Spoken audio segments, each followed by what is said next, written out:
question. Obviously, you're Ukrainian, yet you base yourself and you live in Germany. Could you describe your relationship with Germany and the German people?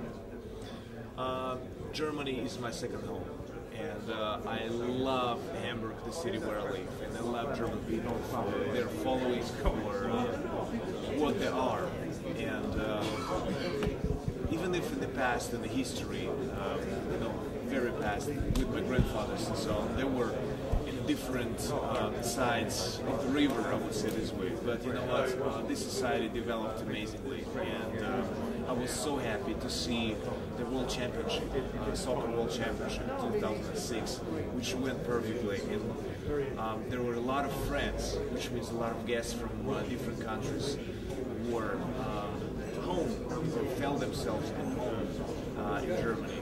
And I really, I don't understand why, but I'm really pleased to know that we as Ukrainians, I don't have German citizenship, I have Ukrainian citizenship, but we were completely adopted from German people, and I'm very proud of it, and the same thing I can respond to German people with everything what they've done to Klitschko brothers in the past 14 years. It has been the same support and the same love we give back to them.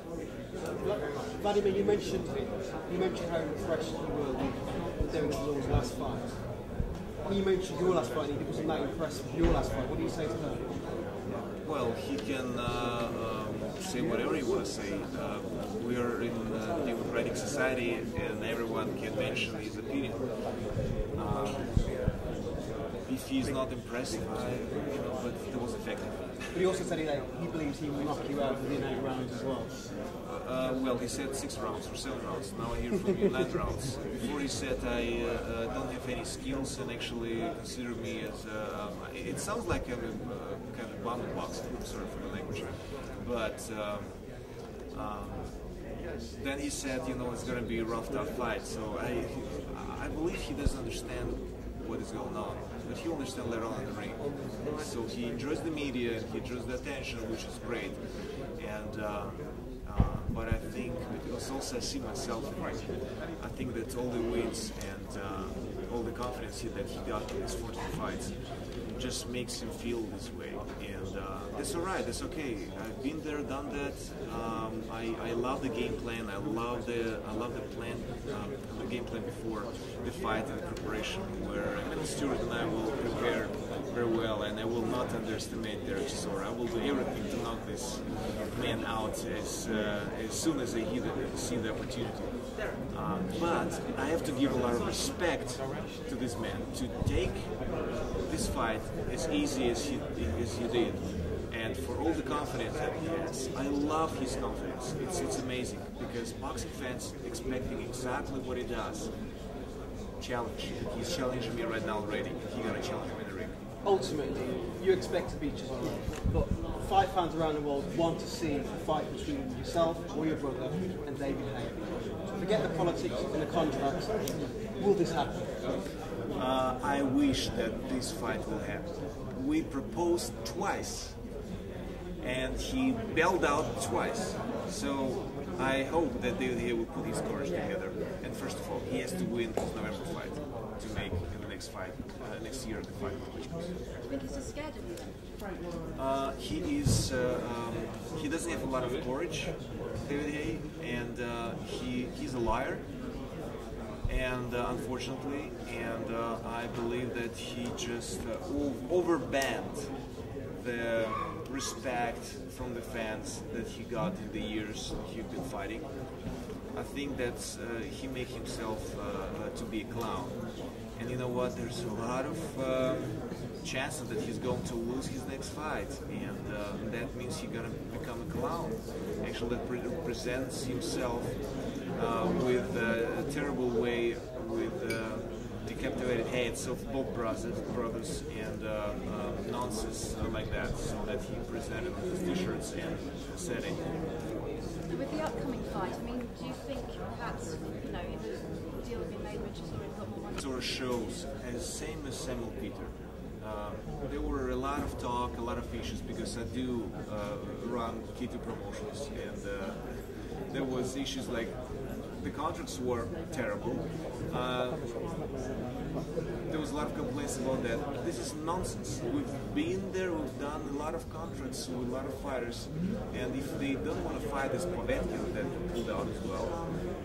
And then Sam Peter stepped in 4 days. He signed the contract and he said, you know, there is no issues. You heard that also Frank Warren said there were no issues in 4 days. We got the contract done. So there could be nothing but either courage and the chance that boxers want to take or not.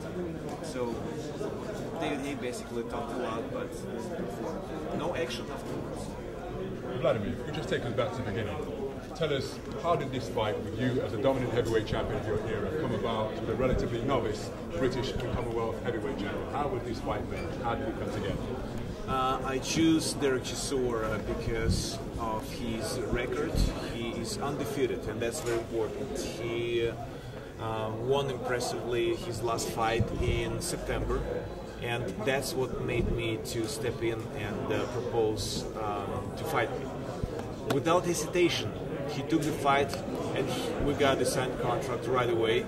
Also, what Frank Warren mentioned before, there were no issues and nothing else, any other nonsense that usually fighters or promoters say if they don't want to fight. And I see a lot of confidence of Derek Chisora that he showed at both press conferences. I mean, he's overconfident, but it's also good, and that's what I love about this man. Not just his fighting record, but also that he's challenging me already, and I believe that he is going not to lose his confidence when he's going to be in the ring and he's going to perform as he's performing at the press conference on December 11th fight. You say you like his confidence, you like his will and determination, but there's a golfing experience, and many people would say a golfing class. How competitive a contest do you expect this to be? And that's what makes sport exciting. You have underdog, and in any competition, soccer game or anything like that, boxing as well. And there's a lot of question marks. Can they do it? Can he do it? You know, can he take punch? We don't know. Can he go in a very rough fight through the 12 rounds? Nobody knows.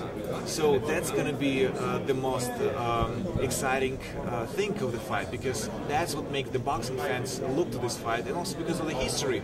There was Leon Spinks fighting with Muhammad Ali, and he had only 8 fights, nothing, and he beat Muhammad Ali. So I would say that this fight and this opponent is exactly what we need in boxing. He's fresh blood, he's willing to fight, he's determined, and this is fantastic. Then how does this add to your legacy? If you're the dominant champion of your era, you faced all top rank comers, what do you get if you emerge victorious over a 14-fight relative novice like Derek Chisora? What's in it for you? Derek can only win this fight. I mean, in any perspective. Even if he's going to lose this fight, he's going to win a lot. He will win a lot of attention. His name going to be out there. He can only, if he loses, you know, everyone gonna get understanding. If he's gonna do a little bit better, that's gonna be even better for him. So I think that the choice was right also from his side to take the challenge. I would have done the same thing. If I got a call from Lennox Lewis in years ago, I would love to take the chance. I would love to do it. That's why it's understandable, and I believe that Derek definitely, in any way, deserves respect. A lot of people are saying that you're fighting a Londoner, but a lot of people are saying it's the wrong Londoner. What are the obstacles that keep preventing a mooted showdown between yourself and David Haye, the WNBA champion, from taking place? Well, David Haye talks a lot, but he doesn't perform. Derek talks a lot and performs, which is amazing. So I'm really I don't want to take parallels between David Haye and Chisora, because David is a coward, and he's trying to make his way with dirty T-shirts and stuff like that, to get attention. But he's not following through. He's right now he's finding an excuse. I'm retiring next year. Klitschko brothers need to hurry up. What is that? I mean, either you're a fighter and a champion and you do it, or you become a clown eventually. And I believe for right now, for David, he doesn't look well. So because he is getting in the direction to become a clown. how much interest do you have in a unification bout with David Haye? I have a lot of interest, but first of all, David Haye needs to win his next fight on November, whatever, next month, and I'm afraid because he's gonna lose the fight. Anyway, if he's gonna lose the fight, doesn't matter. Then Wladimir Harrison is the guy, and he's gonna hold the title, and that's what is interesting for Klitschko brothers because we got all the titles you can imagine, but WBA title. So that's gonna be exciting fight and another unification. So just briefly then, just tell us how you see this fight against Chisora going and the outcome of the contest. Give us a summary. Well, I'm expecting a lot of challenge. Eventually, I will knock out Derek Chisora, and he will give everything what he can do, and he can do a lot. He's very, very fast on his feet, and he's very fast with his arms, and I believe that I'm gonna have a lot of fun in the ring, especially the audience and the boxing fans will have a lot of fun watching this fight.